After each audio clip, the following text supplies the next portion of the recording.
So the next news topic, we're actually going to switch from the Tory party to the Labour Party. Speaking specifically about the facts that Labour activists are calling for the whip to be withdrawn from Rosie Duffield. Would you like to explain what it means to withdraw the whip? Right. Because Okay, this is to understand the UK political system. We have the whip. Right. You have whip, which are people. The whip is responsible for making sure the party votes together, they're coherent, they know what they want, etc. None of the MPs go against the party's goals, etc. Confusingly, Rosie Duffield was a whip until she got demoted as a whip for breaking the COVID regulations. I think that happened, yes, May. It was in May this year she got stripped of that position. That is not what Labour activists are calling for. When you withdraw the whip from someone, you are effectively saying that this person this person is voting against the party and it effectively forces them out of the party. They're effectively calling for her to be removed. Now, why are they doing this? Well, for the past 3 years, Rosie Duffield has been commenting on, retweeting, and generally sharing about a lot of transphobic content. Most recently, she entered the picture because she retweeted tweets comparing trans people to cross-dressers. Again, this whole narrative that writings like J.K. Rowling aren't transphobic because it's about cross-dresser, when you have literal politicians retweeting people comparing trans women to cross-dressers, kind of shows what's up. Now,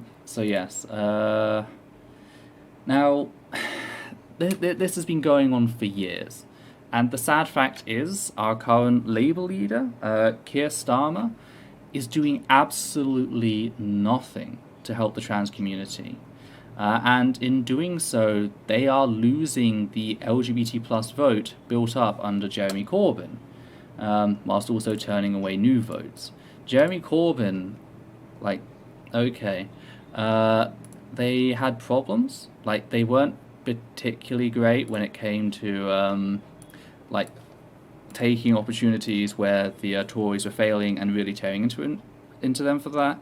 But when it came to the queer vote, they were great at getting that.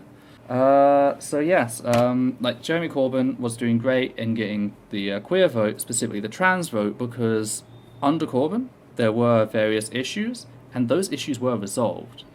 Those issues were resolved quickly. For example, we had Venice Allen. Venice Allen is a nasty piece of work. Some of you might remember her from her online persona, Dr. Radfen. She has no degree. She took to stalking... I've forgotten the MP's name. There was a trans youth MP in the party, and they took to stalking that trans youth MP. So Labour didn't screw about. They got rid of Venice Allen, and there was also a general purge under Jeremy Corbyn to get rid of these sort of people. And the trans community felt reassured in that. When it came to Keir's election, he refused to sign any sort of policy in support of the trans community in face of the transphobia they were up against. Two of the other people who were running for Labour leadership did sign it. One didn't, but then specified a reason, which was a watery-ass reason. They said that they didn't want to classify everything as hate speech, when what was being focused on was clear hate speech, so you can kind of take that as a no-vote. Keir just absolutely refused to do it. Trans people are like, oh god, we're going back to the bad old days, and sadly that is the thing. He just refuses to actually do anything. They are tackling various other types of bigotry in Labour Party, but when it comes to trans issues, it's just hands off. They just refuse to do anything.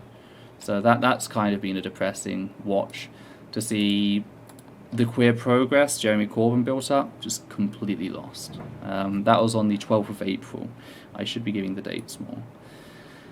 Is there anything you'd like to add? No, I think you summed it up pretty well. I'm sorry. If I'm getting too wordy, people, I'm really sorry. Yes, he is supposed to be a human rights lawyer. It's just, yeah.